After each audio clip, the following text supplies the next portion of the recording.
आज में पूरा दिन सिलवासा अटल भवन पे ही था, तो मैं देर रात आया हूँ और आप लोगों को कुछ बातें बताने के लिए मैं यहाँ आया हूँ। ज्यादातर मैं मेरे भारतीय जनता पार्टी के कार्यकर्ताओं को धन्यवाद देता हूँ कि हमने दमन नगर पालिका, सिलवासा नगर पालिका, खानवेल डिस्ट्रिक्ट है, वहां पे भी हमने करीब करीब क्लीन स्वीप कर लिया है। उस तरह से हमारा जो सिलवासा ग्रामीण डिस्ट्रिक्ट है वहां भी हमने काफी अच्छा प्रदर्शन किया है और वहां भी खानवेल की तर्ज पे हम क्लीन स्वीप की ओर बढ़ रहे हैं। जहां नगर पालिका की बात हुई सिलवासा, वहां भी हम काफी नजीक नियरेस्ट अबाउट है कि हम क्लीन स्वीप कर जाएंगे वहां पे। तो मैं उन सभी कार्यकर्ताओं को भी धन्यवाद करता हूं और खासतौर पे जिस तरह से पार्टी की चेन की प्रक्रिया हुई उसके लिए मैं हमारे पार्टी के प्रभारी आदरणीय श्री दुष्यंत पटेल जी को भी मैं धन्यवाद करना चाहता हूं कि उनके मार्गदर्शन में ही ये चेन प्रक्रिया हुई थी। और हमने इस बार जो धारा धोरण डिसाइड किया था कि एक एक जिसने भी टिकट मांगा था उसे बुला के इंटरव्यू उनका बाकायदा लिया गया कि आपकी क्या सोच है, आप क्या पार्टी के बारे में सोचते हैं। और हमने ये भी रखा था कि दमन के लोग सिलवासा में जाके इंटरव्यू लेंगे, खानवेल में जाके लेंगे, और सिलवासा के लोग दमन में आके उनका इंटरव्यू लेंगे जो हमारे उम्मीदवार हैं उनका। तो इस प्रकार हमने इस चयन प्रक्रिया का आयोजन किया था और उससे काफी जितने भी प्रत्याशी उनमें काफी खुशी का माहौल है।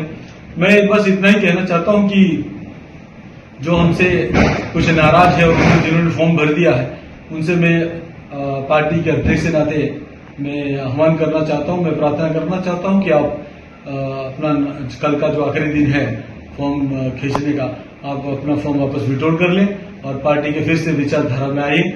मैं आप सबसे अपील करना चाहता हूं क्योंकि हमारी तीनों डिस्ट्रिक्ट दीव में भी हम डिस्ट्रिक्ट में बहुत अच्छा कर रहे हैं, वहां भी करीब करीब क्लीन स्वीप की ओर वहां पे हैं।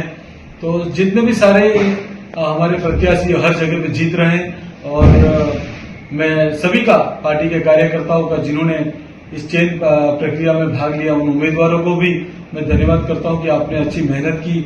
अच्छा हमारा जो पार्टी का जो सिलेक्शन था, जो प्रोसेस था इस बार बहुत अच्छा रहा और जो पहले नहीं हुआ वो इस बार होने जा रहा है। ऐसा मेरे को लग रहा है कि पूर्ण बहुमत से भी काफी अधिक सीटें हमारे पास आ रही है। इसके लिए मैं सबका धन्यवाद करना चाहता हूं। और खास तौर पे कल मैं फेसबुक पे प्रभु टोकिया जी का वीडियो देख रहा था जब वहां कांग्रेस का अध्यक्ष, तो वो कह रहा था कि हमारा फॉर्म क्यों कैंसिल हो रहा है। तो पहली बात तो मैं उनको ये कहना चाहता हूं कि आपको फॉर्म भरने का किस तरह से उसकी प्रशिक्षण लेनी चाहिए।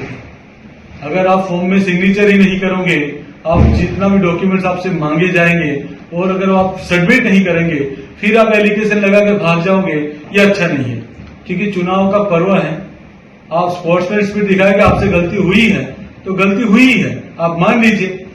जो हमारा जो चुनाव की जो प्रक्रिया है वहां बाकायदा कैमरा लगा हुआ रहता है और हर चीज पारदर्शी से हो रही है। उसके लिए हमारे माननीय जितने भी हमारे प्रशासनिक अधिकारी हैं उनको भी मैं धन्यवाद करना चाहता हूं।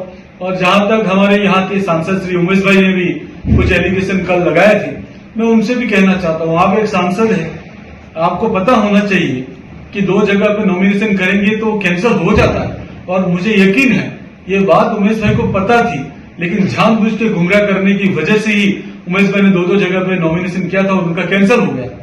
और दूसरी बात, जिस तरह से वो एलिगेशन लगाते हैं, एक सांसद है उनको शोभा नहीं देता है। हर बात प्रशासक जी को और अधिकारियों को जोड़ना वो ठीक नहीं। आप आइए विकास के साथ जोड़िए। मैं अपील करना चाहता हूँ दमन दीव और दादरा नगर हवेली की जनता को, आप भारतीय जनता पार्टी के विकास के साथ जोड़िए। मैं कहना चाहता हूँ ऐसे किसी लोगों के बहकाव में मत आइए कि उनको प्रत्याशी ही नहीं मिल रहे। आप समझिए, उमेश पटेल जी अपने वाइफ और बेटी को आगे कर रहे हैं, उनके पास कहीं प्रत्याशी नहीं है। जानबूझ के अपने बेटी को और वाइफ को 2-2, 3-3 जगह पे नॉमिनेशन करा के लोगों पे इस प्रकार का माहौल क्रिएट करना चाहते कि हमारा फॉर्म कैंसिल हो गया, हमारा फॉर्म कैंसिल हो गया। लेकिन सांसद खुद अच्छी तरह से जानता है, उनको पक्का यकीन था कि हमारा फॉर्म कैंसिल होने वाला है, फिर भी वो एलिगेशन लगाना उनका काम है, मैं उस पर ज्यादा नहीं कहूंगा। लेकिन जिस तरह से हमारे चुनाव के आरओ जो काम कर रहे हैं, मैं उनको धन्यवाद करना चाहता हूं क्योंकि चुनाव के समय में कहीं कोर्ट में जा नहीं सकते। उसके बाद अगर वो जाना चाहते तो जा सकते हैं, उनकी किसी के कोई पाबंदी नहीं है। मैं दमन दीव और दादरा नगर हवेली जनता के जितने और भी हमारे जो प्रत्याशी हमसे नाराज हुए कि एक ही टिकट मिलती है, सरपंच हो या जिला पंचायत हो या नगर पालिका हो, लेकिन इस बार जिस तरह से इस प्रदेश में विकास हुआ है माननीय प्रधानमंत्री जी और हमारे माननीय प्रशासक श्री प्रफुल्ल भाई पटेल द्वारा, और जिस तरह से टिकट के लिए लोगों ने एक वार्ड में 8-8, 10 लोगों ने नॉमिनेशन किया था, हम बहुत उस पर गंभीरता से सोचे। हमने पहली बार ऐसी प्रक्रिया की कि हमने ऑब्जर्वर भेजे, उनकी बात को सुना। कैसे ऐसे कार्यकर्ता थे, बहुत सारे ऐसे कार्यकर्ता थे जो टिकट के हकदार थे, लेकिन 19-20 का फर्क की वजह से हमको टिकट उनको नहीं देना पड़ा। उसके लिए भी हम चाहते हैं कि वो आए, संगठन में हमसे जुड़े।